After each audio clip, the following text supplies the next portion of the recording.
En este caso nosotros usamos cables de cobre y cuando nosotros medimos corriente eléctrica o queremos tomar corriente eléctrica, lo que estamos haciendo es censar el movimiento de los electrones dentro del circuito eléctrico.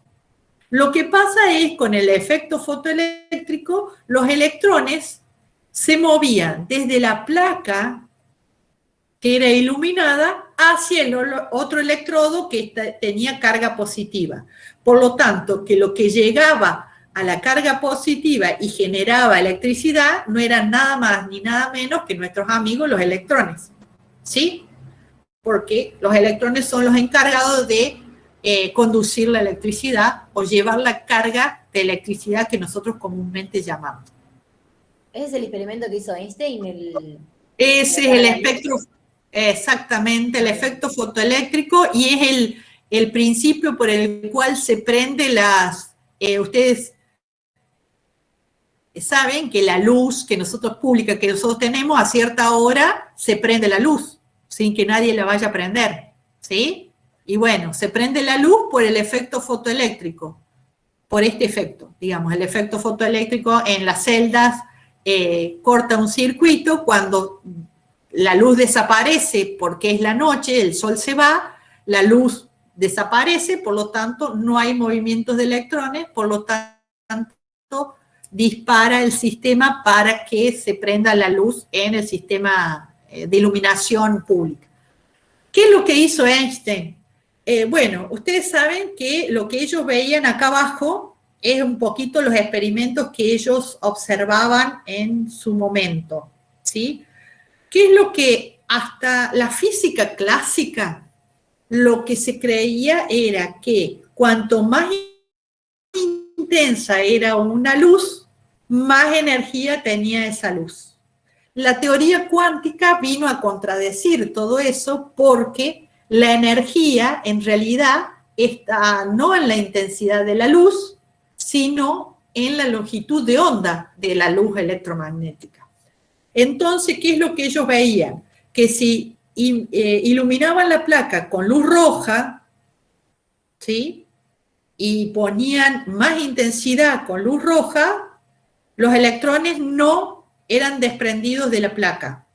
Ahora bien, si eran iluminados con luz ultravioleta, los electrones directamente se escindían de la placa e iban directamente a la placa positiva del electrodo, generando la corriente eléctrica. O sea, los electrodos saltaban de la placa hacia el otro electrodo positivo, iban por el circuito y volvían a la misma placa. ¿Se entiende?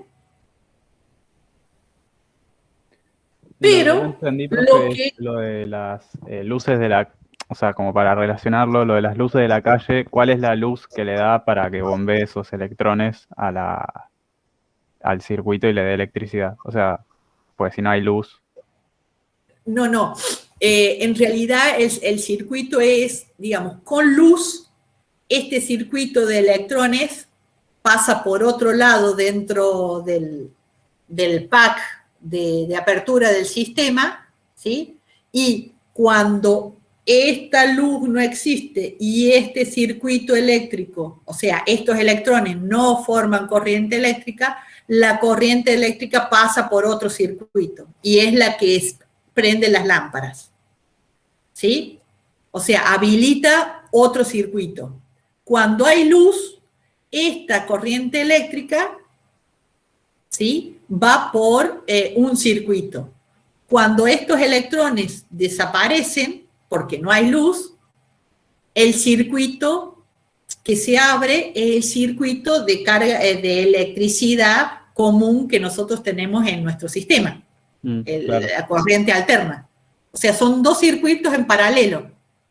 Uno depende de la luz. Mientras hay luz, la electricidad pasa, es generada la corriente por estos electrones, y cuando la luz no está, estos electrones no se forman, por lo tanto los electrones que entran son los que provienen de el circuito que nosotros tenemos de alumbrado público o la electricidad que nosotros tenemos en nuestra casa. ¿Se entiende? Sí, perfecto. O sea, son dos circuitos que si uno no funciona, funciona el otro, y viceversa. Entonces, una luz ultravioleta produce el salto de los electrones de la placa hacia este electrodo. Lo que genera es que esta radiación tiene suficiente energía para romper las interacciones que mantienen fijos los electrones dentro de la estructura atómica. ¿Sí? Básicamente eso es lo que dice esta ecuación.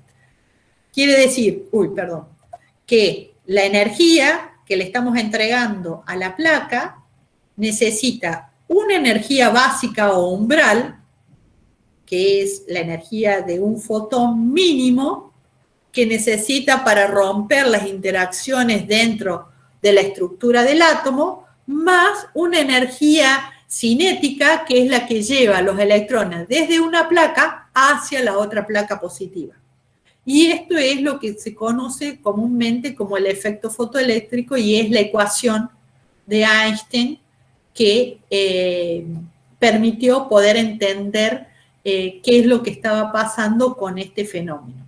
Fíjense que la energía mínima que nosotros necesitamos habitualmente es radiación violeta, o mejor, ultravioleta, para este tipo de experimentos, ¿sí?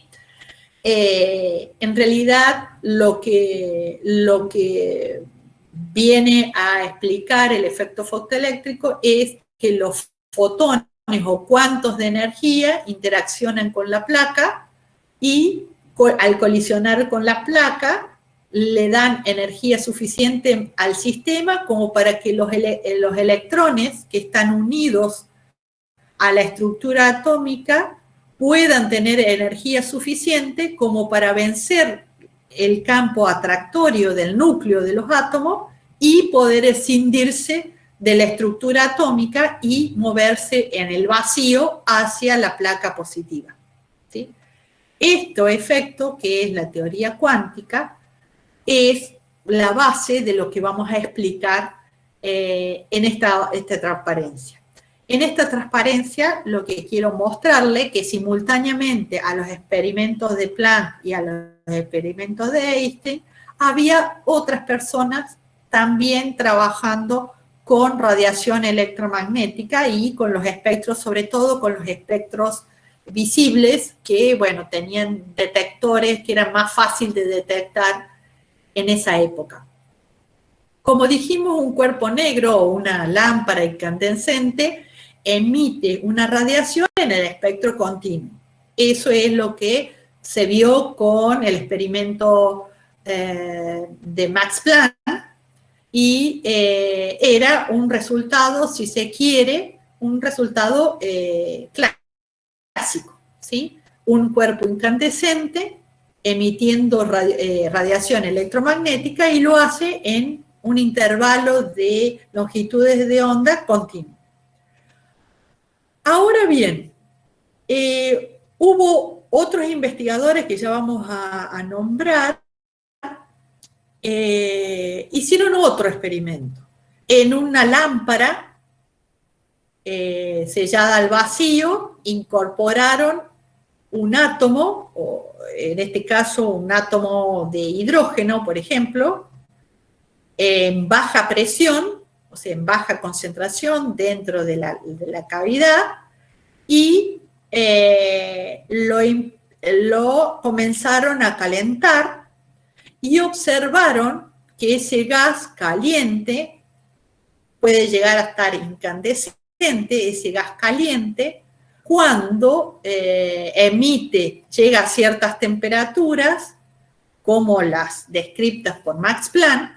A diferencia de un cuerpo negro, se obtienen líneas de emisión de radiación electromagnética. O sea, en este caso cambia sustancialmente. En vez de tener un espectro continuo, cuando tenemos átomos excitados térmicamente en muy baja concentración, lo que se observa, en vez de un espectro continuo, es un espectro que se llama espectro de líneas.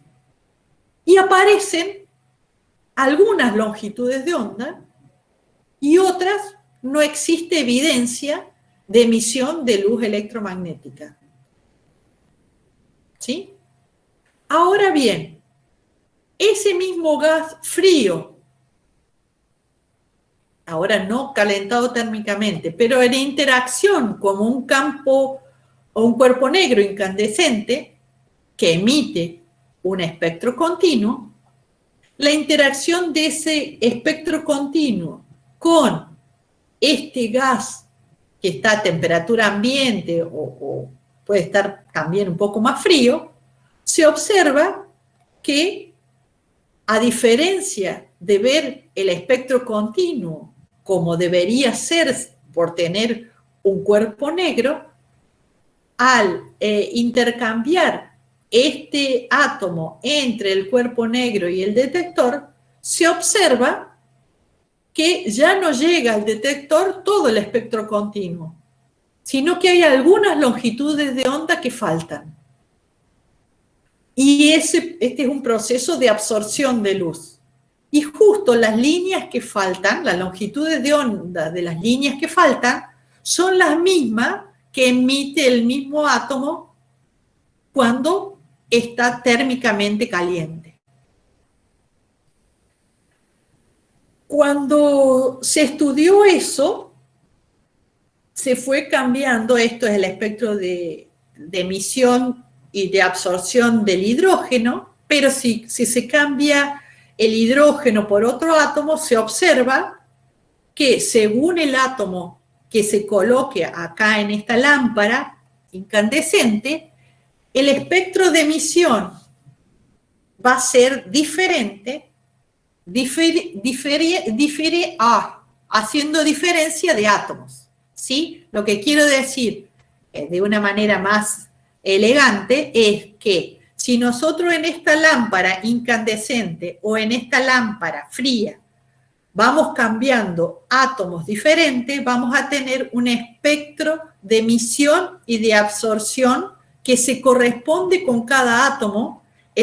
Cada átomo va a tener el mismo espectro de emisión y de absorción, las longitudes de onda van a ser similares en la absorción y en la emisión, pero si cambiamos los átomos, los espectros van a ser diferentes. O sea, las longitudes de onda a la cual van a aparecer las emisiones y las absorciones van a ser características de cada átomo. Por lo tanto, sí. O sea, poner el color que aparece en el sodio sería la longitud, claro, pero sería la longitud de onda que refleja. O sea, de todo lo demás, él absorbe y ese que se ve ahí sería lo que refleja. Lo que no absorbe. No, al revés. Esto que ustedes ven acá, no.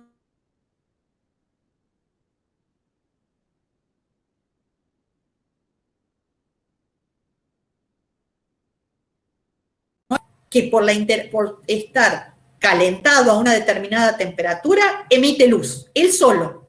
Él emite luz. Por estar a una determinada temperatura. Y si no está caliente y ese átomo solito está interaccionando con una fuente de luz continua, de todas las longitudes de onda que tiene disponible, solamente va a tomar algunas longitudes de onda de ese espectro, y no todas. Y cada átomo va a ser lo que sea característico de su estructura atómica. ¿Sí? Cada átomo va a tener un comportamiento diferente al otro. Por eso los espectros de línea se utilizan muchísimo en astronomía, porque cuando analizan los espectros de línea saben qué átomos están formando parte, por ejemplo, de las nubes o las atmósferas de los distintos planetas o las estrellas, porque cada espectro de emisión o de absorción es característico de cada átomo, ¿sí? Por eso elementos de los diferentes planetas? Porque si no ¿Cómo? se puede, yo supongo, ¿no? ¿Cómo sacan el elemento de un planeta a tan distancia? O sea, ¿qué hacen este tipo de estudios? Claro, porque Claro. ellos saben, digamos, tienen el espectro de, por ejemplo, una estrella. Sí, Una estrella, ¿por qué saben a qué temperatura está la estrella? Por su color, claro. por esto. O sea, una estrella, depende del color que tenga, va a ser la temperatura que tenga. Si es amarilla, va a estar alrededor de 6000 Kelvin, su máximo. Si no, si va cambiando en su color, va a tener distintas temperaturas. Así determina la temperatura de las estrellas. Pero además, las atmósferas de los planetas se identifican por estos espectros. Yo tengo una Los pregunta. espectros de emisión y de absorción, digamos, depende de cuál sea el instrumento que utilicen, pero, digamos, si ustedes ven, si un instrumento le dice a ustedes que tienen estas líneas, por ejemplo, de emisión, el Sol tiene estas líneas de emisión, lo que quiere decir que el Sol, en su estructura, tiene átomos de hidrógeno. También van a encontrar la emisión de helio, porque también el Sol tiene en su estructura átomos de helio, y así con todos los átomos que tengan. Entonces, de esa manera pueden definir, bueno, aquel planeta tiene tal elemento, este tiene tal, aquel tiene dióxido de carbono, por ejemplo, la atmósfera de Marte, ¿por qué saben que tienen dióxido de carbono? Por los espectros de emisión y de absorción. En el caso que ustedes tienen una molécula, los espectros no son de línea, ni tampoco son continuos, sino en general suelen tener una banda. En vez de ser una línea sola, tienen una distribución alrededor de un máximo, como si fuera una gaussiana, Yo tengo básicamente. una duda. Sí, ¿Se escucha? sí, sí. En realidad, o sea, yo, bueno, una pregunta que se me vino en el momento, a ver si nos podías explicar, pero el Sol en realidad está como en color naranjado o tirando a rojo, porque, bueno, es la temperatura que tiene así más cercamente, pero nosotros cuando lo miramos desde acá de la superficie, terrestre, tipo de acá, lo vemos como amarillo. ¿A qué se debe esos cambios de colores? A la distancia, ¿no? Sí, después, bueno, hay muchos filtros entre uno y otro, porque nosotros, no te olvides que tenemos la atmósfera, y en la Claro. atmósfera es un poco compleja, lo que hay en la atmósfera es bastante complejo, digamos, tenés una parte de la atmósfera que tenés iones, otra parte de la atmósfera que tenés la capa de ozono, que filtra ciertas radiaciones. De todas maneras, básicamente los colores que llegan son muy parecidos a los reales. Lo que pasa es que, bueno, obviamente todo depende de nuestros ojos, no todos los ojos ven lo mismo, y eso influye en lo que nosotros estamos viendo, pero básicamente lo que nosotros estamos viendo del Sol es la emisión de los átomos de helio e hidrógeno sustancialmente, y de esa emisión, cuando ustedes ven, está por encima de 5000 grados Kelvin seguro. Como se puede ver ahí, profe, como en la filmina siguiente, bueno, que decía espectro de emisión, que se veía el Sol y el ojo. No sé, nada más. Ah, acá. Esa, sí. Sí, sí. Esto no es un sol, ¿eh? Esto no es un sol. Esto es un recipiente que tiene átomos de hidrógeno calentados o con energía. Esta es una representación, nada más. Y esto es un recipiente, como es un gas, obviamente tiene que ser un recipiente cerrado, por eso es una esfera. Pero en realidad lo que quiere decir esto es que está circunscripto en un envase de vidrio, básicamente, un gas, en este caso es un gas de hidrógeno, y el gas de hidrógeno cuando se calienta, como todo cuerpo incandescente, emite radiación electromagnética. Y la particularidad que tiene, que en vez de emitir un continuo como un cuerpo negro, emite ciertas líneas, ciertas longitudes de onda.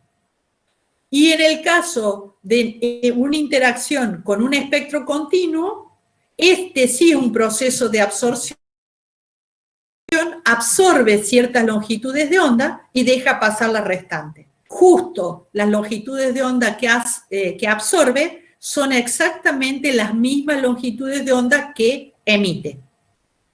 Y eso es lo que vamos a explicar ahora. Y cada espectro de línea para cada átomo es diferente.